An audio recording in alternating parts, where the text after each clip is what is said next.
17절로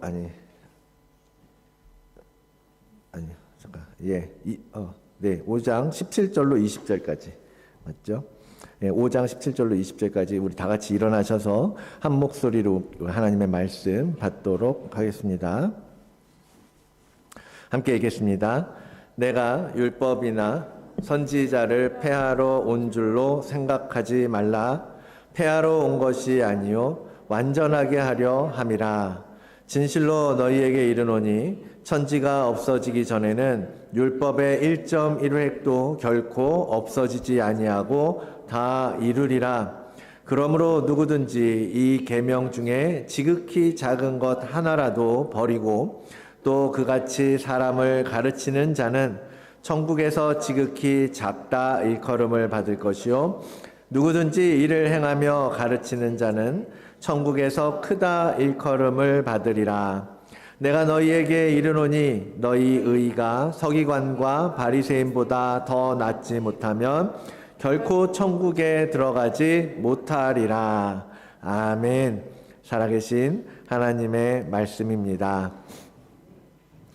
말씀과 주일학교를 위해서 함께 기도하겠습니다. 하나님 아버지, 오늘도 우리에게 주의 거룩한 나라의 비밀을 열어주시고 그것을 듣는 이 예배 가운데 오게 하시니 감사합니다.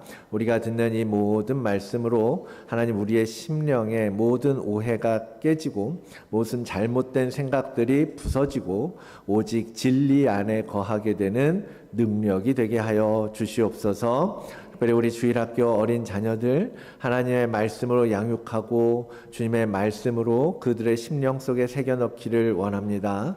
그들의 귀를 열어주시고 함께 나누는 말씀을 통하여 그들의 생각이 그리스도의 마음에 가까이 나아가는 그 말씀을 나누는 자리가 되게 인도하여 주시옵소서. 우리 모두가 영적으로 강건함에 이르기까지 주께서 도우시고 성장케 하실 것을 믿사오며 이 모든 말씀 예수 그리스도의 이름으로 기도드리옵나이다. 아멘. 소나기 노트 챙기셨어요? 아마 오늘은 조금 여러분들께 어려운 이야기가 되지 않을까라는 생각도 드는데요. 혹시 말씀을 들으면서 메모하시고 또 말씀이 주는 어떤 깨달음과 은혜들을 적는 것도 당연히 좋지만 또 혹시 질문이 있고 궁금한 것들이 생기고 그러면 또 노트에 바로 적어 놓으셨다가 세일 모임 하거나 소나기 모임 하거나 할 때 또 이렇게 같이 나누면 여러 사람들에게 함께 좋은 도움이 되는 얘기가 될 것 같아요. 그래서 질문도 생각나면 적어보시고 언제 한번 기회가 되면 우리 목사님과 함께 Q&A 같은 것도 한번 하면 좋겠다 생각은 듭니다. 그러려면 질문이 있어야 되겠죠. 여러분이 질문해 주셔야 답도 나오는 거니까요. 그래서 그런 것들을 다 메모하시면서 말씀 듣기를 원합니다.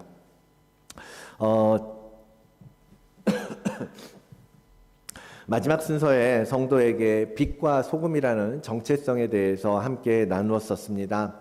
세상 속에서 우리 성도 그리스도인이 맡은 역할, 그것에 대해서 주님께서 말씀해 주셨었는데요. 이제 이어서 오늘 주님께서 말씀하시는 것은 많은 사람들이 오해하고 있고 궁금해하는 그러한 핵심 문제에 대한 이야기를 꺼내고 계십니다. 바로 율법에 관한 겁니다.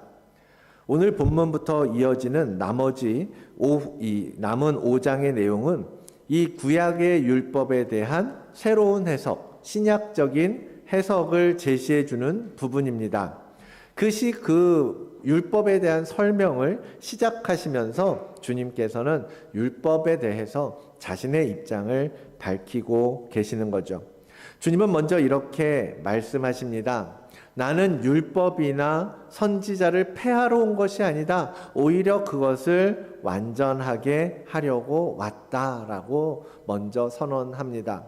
율법이나 선지자라는 것은 모세오경과 예언서로 대표되는 구약 성경을 이야기합니다. 당연하겠죠. 예수님이 계실 때에는 신약 성경은 없었으니까요. 그들이 보던 모세오경, 토라, 그리고 예언서, 시가서, 이러한 구약의 역사서들, 그리고 그러한 경전들이 그 당시에 유대의 종교 생활 속에 있었던 거거든요.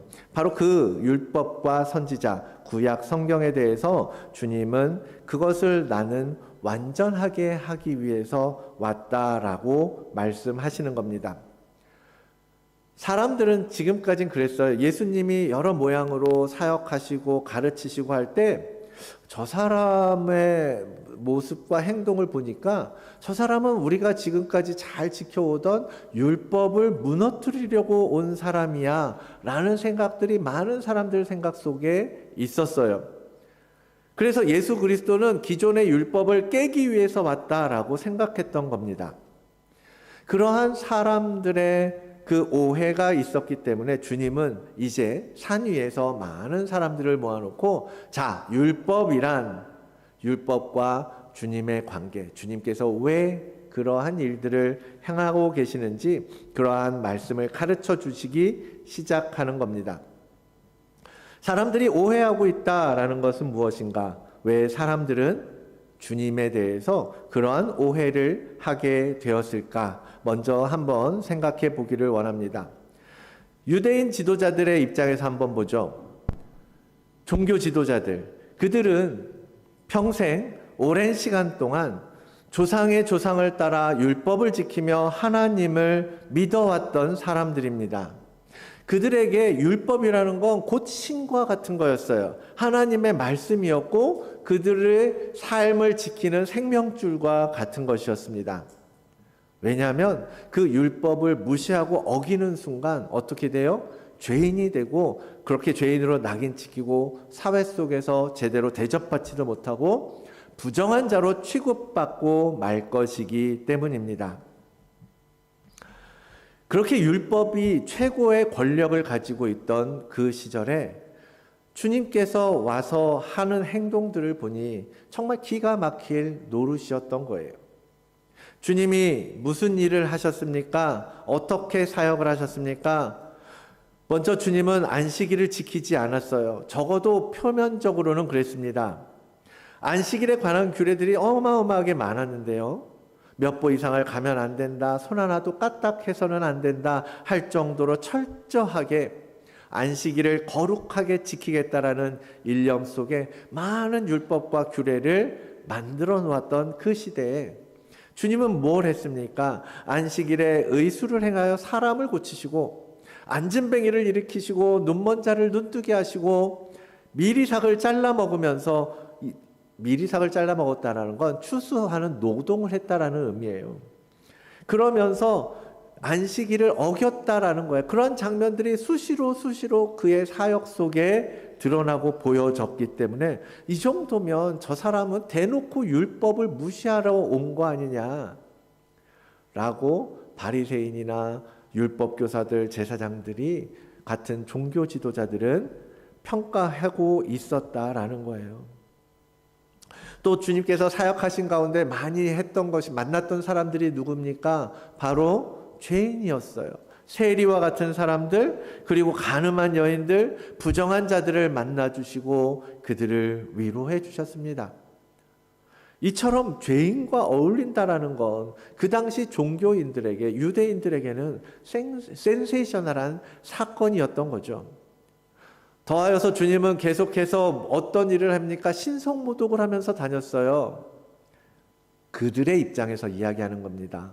바리새인과 종교 지도자들의 입장에서 하나님을 아버지라고 부르는 그 경망스러운 행위를 합니다. 죄사함, 아무런 권위도 없는 우리 인간의 입장에서 죄사함을 선포하고 거룩한 성전을 뒤집어 놓고 그러면서 제사장들, 율법교사들을 향해서 저주의 말을 퍼붓고 하시니 이러한 사람을 도저히 용납할 수도 없고 용납해서도 안 되는 그러한 사람이었다라고 생각한 거예요.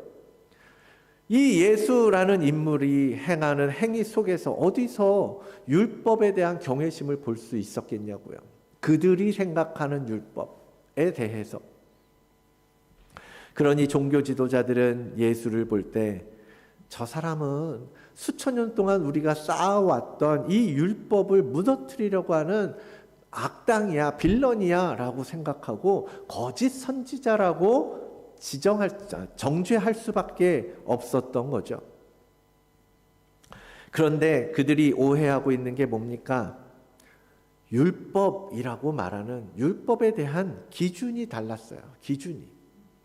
하나님께서 주신 율법은 십계명을 중심으로 우리가 모세오경에서 많이 보잖아요.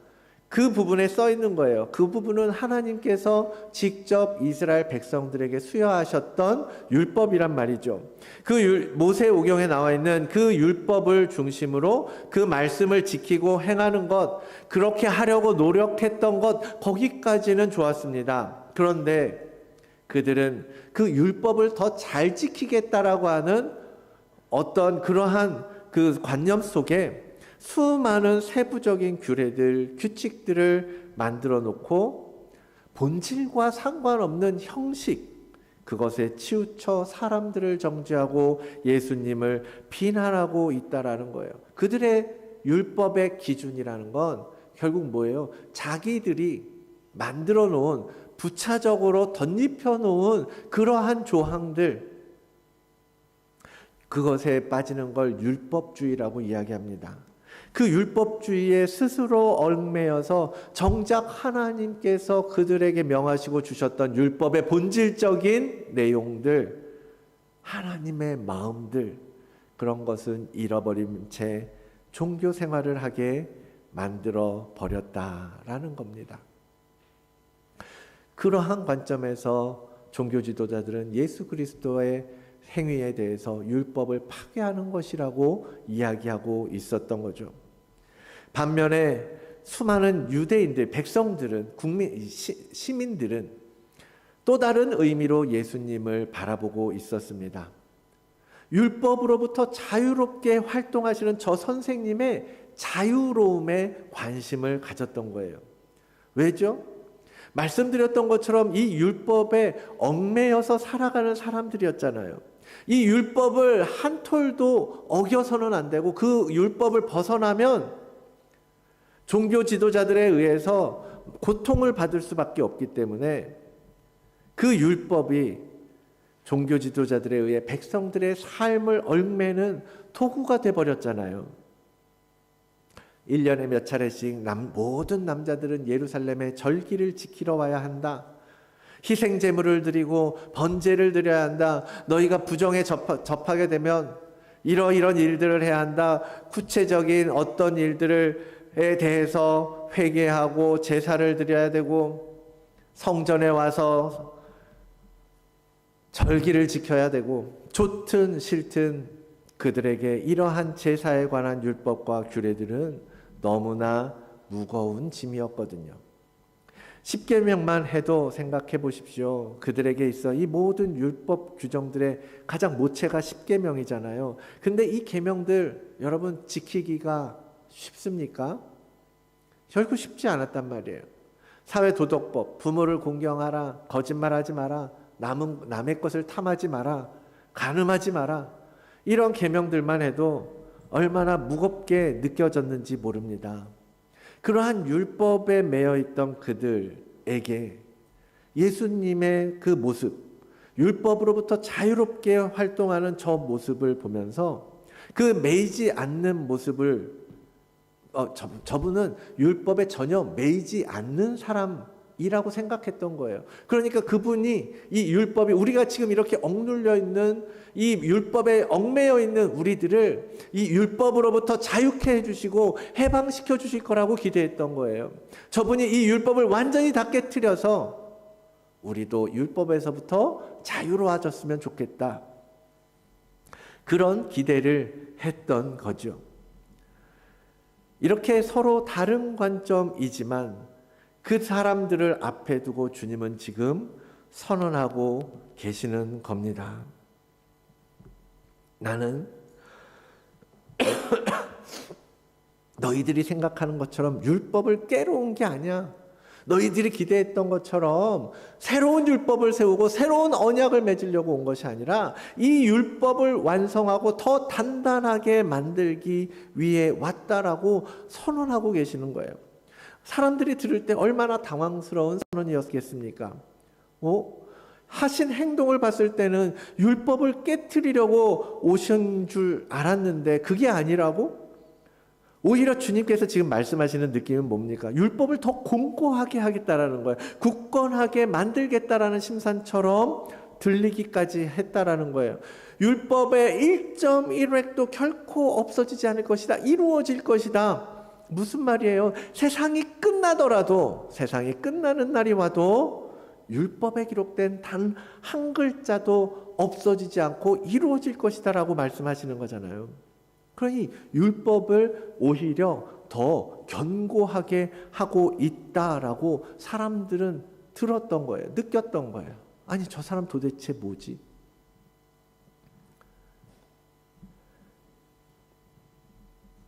율법에 대한 사람들의 태도, 그 태도는 지금 많은 사람들에게도 큰 이슈 중에 하나입니다. 구약의 율법은 이제 파기되었고 필요 없는 것이 되었다라고 말하는 사람들이 많이 있습니다. 율법에 매이는 건 율법주의다, 형식주의다라고 말합니다. 왜요? 예수님이 오셔서 이제 그 율법을 완성하셨고 이제는 하나님의 마음의 중심을 보는 새로운 언약이 세워졌기 때문에 이제 구약의 율법들은 소용없고 문자 그대로 살 필요가 없다라고 주장합니다. 그러면서 뭐예요? 율법으로부터 자유해라. 주님이 그렇게 사역하셨고 주님이 율법을 완성하셔서 더 이상 율법에 얽매이지 않아도 된다라고 가르치기도 합니다. 그런데 여러분, 오늘 여러분이 본 성경 말씀은 주님은 분명하게 뭐라고 말씀하십니까? 주님의 선언은 그게 아니잖아요. 나는 율법을 완성하러 왔고 율법은 반드시 이루어질 것이라고 말씀하시잖아요. 지금 많은 사람들이 말하는 소위 율법 무용론이라고 해요. 율법은 필요 없는 것이다. 이제는 다 지나간 것이다 라는 거예요. 그러한 주장에 대해서 주님께서는 이미 말씀해 주셨고 답해 주신 것 아닙니까?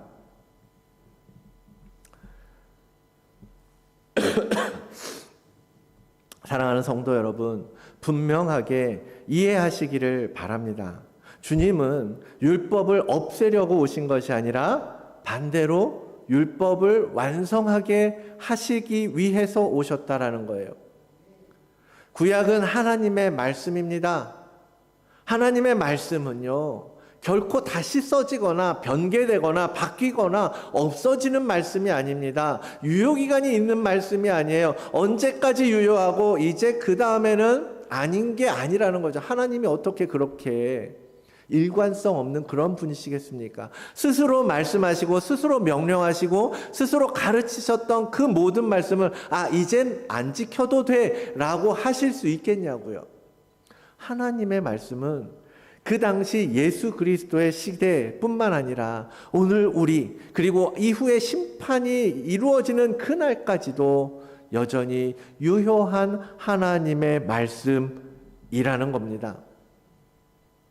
그리고 예수 그리스도께서는 그 사역 가운데 공생의 가운데에서도 결코 율법을 무시했던 적이 없습니다.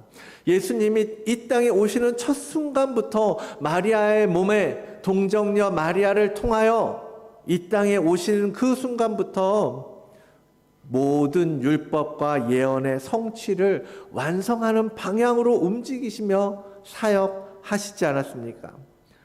모든 사역을 율법의 본질이 가리키고 있는 그 테두리 안에서 행하셨던 거예요. 선지자가 말했던 구약 가운데 예언했던 모든 말씀을 성취하고 완성하시고 십자가의 구속, 십자가의 대속, 그 또한 하나님의 말씀을 성취하는 과정이잖아요. 율법의 한 조각을 완성하기 위한 하나님의 전략이었던 것 아닙니까? 그 아들을 이 땅에 보내셔서 율법에 그 맞춰지지 않고 있었던 그 한 조각을 그 아들을 통해서 맞추어 주셨다라는 거죠.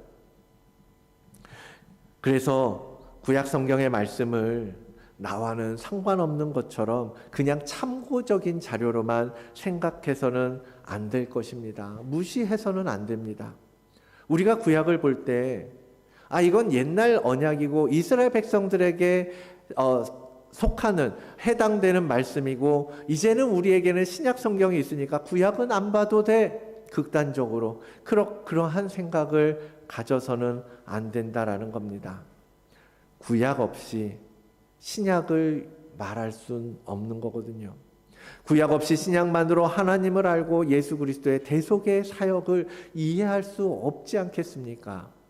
구약에서부터 신약에 이르기까지 이 모든 성경은 하나님께서 하나님의 감동으로 우리에게 말씀하여 주신 언약이고, 이 한 구절, 한 점, 한 획도 결코 무시할 수 없는 하나님의 말씀이라는 것을 여러분 기억하시기를 바랍니다.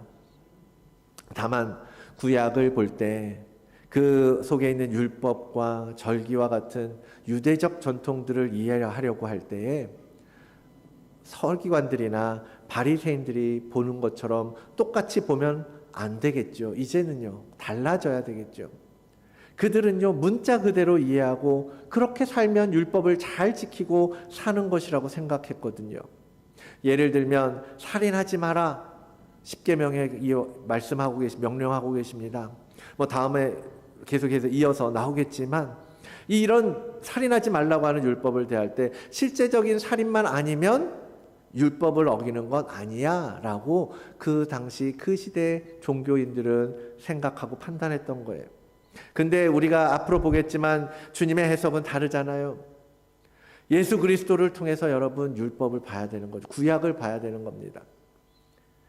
율법의 조항들을, 구약을 하나하나 보면서 예수 그리스도의 은혜의 거울을 비추어 보면서, 이 말씀이 오늘 우리에게 무엇을 이야기하고 있는가, 오늘 내가 삶 속에서 어떻게 적용해 가도록 말씀하고 계시는가, 예수 그리스도의 복음 안에서 그것을 읽어내야 하는 겁니다. 그러므로 구약을 보면서 여러분 예수님의 시야로 이 구약을 봐야 되는데요, 쉽지 않죠. 어렵죠. 이해 안 되고 해석 안 되고 모르겠는 내용 정말 많죠. 그래서 우리에겐 누가 필요해요? 성령의 조명하심의 은혜가 필요합니다. 말씀을 보면서 하나님 앞에 기도하면서 봐야 되는 거예요. 성령님, 지혜로 내 눈을 열어주시옵소서. 내 생각과 내 지각을 하나님 깨닫는 은혜를 허락하여 주시옵소서. 성령께서 우리에게 가르쳐 주시고 말씀하여 주시고 우리에게 보여주시고, 그러한 성령의 조명의 은혜가 있어야 되는 것이고, 그 은혜를 우리가 실제적으로 경험하고 하려면 결국 우린 뭐예요? 말씀에 계속해서 가까이 나아가야 되는 거예요. 왜 구약이 어렵다고, 구약이 우리가 우리 삶에 적용할 책이 이제는 아니라고 합니까? 구약이 어렵고 이해가 안 되니까 씨름하고 싶지 않은 거예요. 그냥 편하게 읽고 싶은 거예요. 그렇습니까? 어렵지만 성령의 열어주시는 은혜를 생각하면서 계속해서 더 말씀에 깊이 나아가야 되는 거예요. 더 말씀에 더 가까이 들어가야 되는 것입니다. 그러면 주님께서 이 율법에 대해서 어떻게 설명하고 계시는가, 오늘 본문을 통해서 좀 더 생각해 보겠습니다. 17절, 율법을 완성한다라고 말씀하실 때 헬라어 플레로라는 말이 있어요.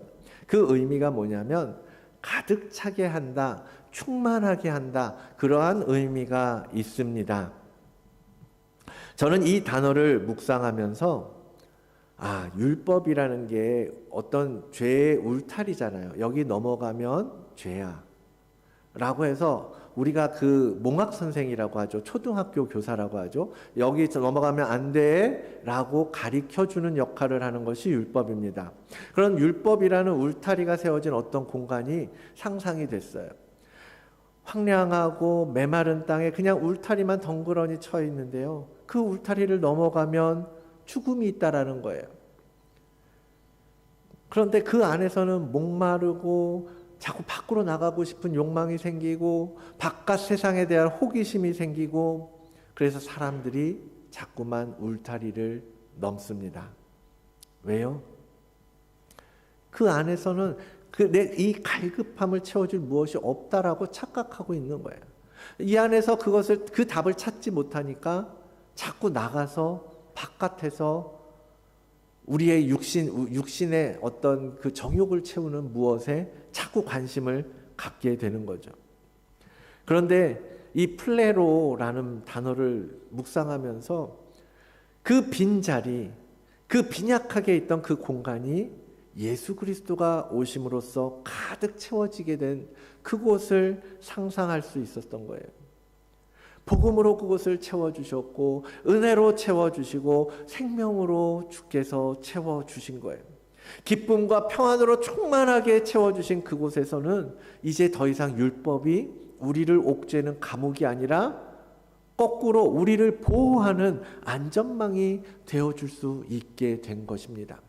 이제 우리는 그 울타리 안에서 우리 안에 충만하게 임하신 예수 그리스도로 말미암아 울타리 밖을 볼 필요가 없어진 게 된 겁니다.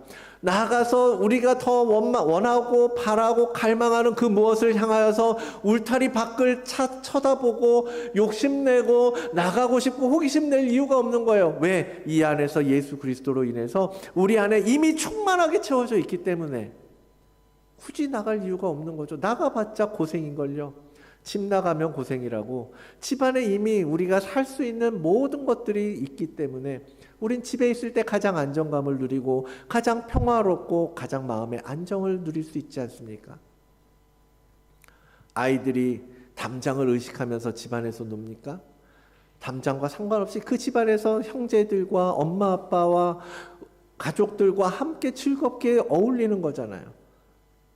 그러한 상태, 예수 그리스도로 인해서 율법이 완성되었다라는 것은 이 율법의 울타리 안에 예수 그리스도로 충만하게 채워지고 가득하게 되어서 더 이상 율법이 우리를 올가매는 사슬이 되는 것이 아니라 율법의 보호함 속에서 예수 그리스도께서 우리에게 주신 은혜를 충만하게 누리는 상태가 되었음을 주님께서 말씀을 통하여 우리에게 보여주고 계신다라는 거죠. 그게 주님께서 이 땅에 오신 이유 아니겠습니까? 이 땅에서 실제로 행하셨던 일, 그래서 십자가 위에서 마지막으로 외치셨던 다 이루었다라고 외치셨던 그 외침, 율법의 마침, 완성이 되었음을 선언하는 순간 아닙니까? 이제 다 채워주신 거예요. 이제 이 안에서 나와 함께 영원한 평화를 누리고 평안을 누리며 가자. 그림자밖에 없었던 율법이 이제 실체가 되어 오신 예수 그리스도로 인해 완전한 그림을 완성한 것입니다. 우리는 이제 그 주님을 바라보며 살아가는 자들입니다. 신약 백성들은 이 구약의 율법을 우리 안에 오신 예수 그리스도를 통해서 깨달을 수 있게 되었고 이 말씀을 어떻게 삶에 적용해야 할지 그 정답을 바로 얻을 수 있는 주님과 함께 거하는 자들이 된 것입니다. 너무 감사하죠? 아마 우리가 구약시대에 태어났다면 얼마나 피곤했겠습니까? 이 많은 율법들을 지키고 힘들게, 안 그래도 힘들게 살아가면서 그 말씀대로 살려고 하는 것이 얼마나 힘들었을지. 하나님의 은혜의 시대를 살고 있는 우리들이라는 것을 믿고 감사함으로 나아가시는 여러분들이 되시기를 바랍니다. 그리고 그 1.1획이라도 함부로 여기는 어리석음을 벗으시기를 축복합니다. 19절 말씀을 보니까요. 그러므로 누구든지 이 계명 중에 지극히 작은 것 하나라도 버리고 또 그같이 가르친다면 천국에서 지극히 작다 일컬음을 받을 것이라고 말씀하십니다. 율법의 사소한 것이라도 함부로 여기고 무시하고 쓸모없다 버린다면 그는 지극히 작은 자로 살 수밖에 없다라는 거죠. 그럼 고민되지 않습니까? 이 한마디, 이 율법들을, 이 작은 조각조각들을 어떻게 내 삶에 적용할 것인가? 여러분, 우리가 이 땅에서 살아가는 시간은 그러한 시간입니다. 하나님의 말씀을 우리 삶에 적용해 가면서 이것을 이루어가는 시간이라는 거예요. 이것을 완성해 나가는 시간이라는 겁니다. 그래서 연습하고 훈련받고 말씀을 붙들고 씨름하면서 답을 얻어야 되는 거예요. 한 가지만 더 말씀드리면 주님께서 완성하신 율법은요, 지키는 율법이 아니라 채우는 율법이라는 사실입니다. 사람들은 율법을 지켜야 하는 규칙이라고 생각했습니다. 그래서 너무 힘들었던 거예요. 어거지로 마지못해 지키면서 살았던 겁니다. 그렇게 생각했던 율법에 대해서 주님은 지금 그렇게 말씀하시는, 율법은 이루어가고 완성해 가는 것이라고 가르쳐 주는 거예요. 지금 우리가 비록 수많은 율법들을 다 지키고 살지 못하지만, 그래서 그 율법에 묻혀 기쁨도 없고 부담만 갖고 매일 죄책감으로 살아가고 있는 우리들이지만, 그러한 우리들에게 기회를 주시고 기다려 주시면서 하나씩 같이 이루고 채워가며 완성해 가자라고 초청하고 계신다라는 거예요.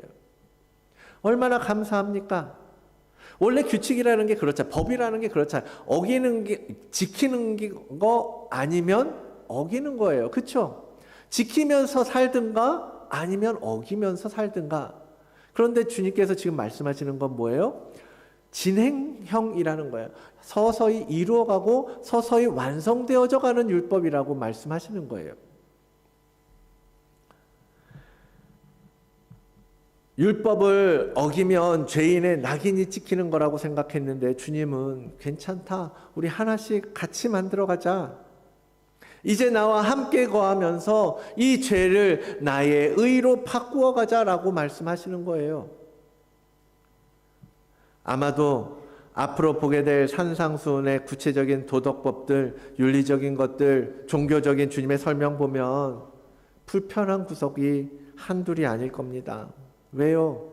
잘 안 되는 것들이 많잖아요. 우리 삶에서 실제로 실천하기 어려운 것들, 실천하려고 해도 잘 안 되는 것들. 그래서 지금도 여러분 죄와 싸우고 계시지 않습니까? 그런데 나와 함께 같이 이루어 가자라고 하시는 거예요. 주님과 함께 여러분 그것을 이루어가는 삶을 만들어 가십시오. 주님의 말씀으로 무장하고 주님을 향하여 한 걸음씩 움직이다 보면 내 안에서 율법을 완성하신 그 주님의 형상이 회복되고 빚어져서 거룩한 성화가 완성되어져 갈 줄로 믿습니다. 주님은 그것을 위해서 오셨고 그것을 완성하기 위해서 먼저 십자가에서 우리의 죄를 대속해 주신 것입니다. 그러니 주님과 함께라면 율법의 울타리를 굳이 신경 쓰면서 내가 죄를 지었네 안 지었네 내가 울타리를 넘었네 마네 이걸 넘고 싶은가 아닌 건가 내 마음이 뭔가 이런 생각할 이유가 없어요. 주님만으로 만족하며 살 거니까요. 주님만으로 만족하면서 살게 되는 겁니다. 내 안에 계신 주님으로 인해서 모든 삶이 평안해지고 모든 삶의 답이 그분께로부터 나올 것이기 때문에 말씀을 마무리하겠습니다. 사랑하는 다드림교회 성도 여러분, 예수 그리스도께서 완성하신 율법은 은혜의 율법입니다. 그리스도 안에서 진정한 자유를 누리면서 여러분 살아가시기 바랍니다. 하나님의 뜻을 온전히 이루어가는 은혜를 경험하면서 사시기를 원합니다. 율법, 계명 고민되죠. 그 울타리를 두고 죄와 의 사이에서 두려웠던 마음들 여러분 안에 계신 예수 그리스도의 사랑으로 녹여내시면서 가십시오. 그러면 이 울타리가 눈에 걸림돌이 아니라 오히려 그 울타리 안에서 우리는 안전함을 누리게 될 것입니다. 그렇게 하여 우리의 믿음의 여정을 조금씩 이루어가고 완성해가는 우리 모든 다드림교회 성도님들 되시기를 주의 이름으로 축원을 드립니다. 이 시간에 함께 찬양하면서 기도하기를 원하는 아멘. 연약한 저희들, 늘 넘어지고 말씀 앞에서 씨름할 수밖에 없는 저희들이지만 우리 안에 계신 예수 그리스도를 의지하길 원합니다.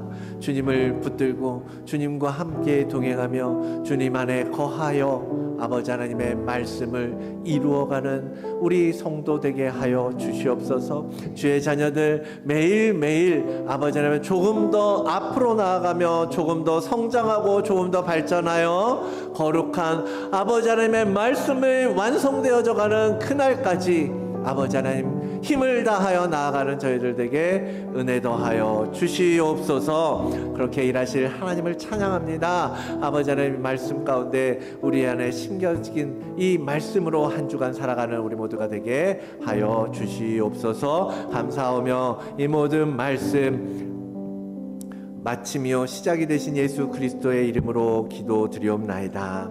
아멘. 우리 함께 일어나서 파송 찬양하겠습니다.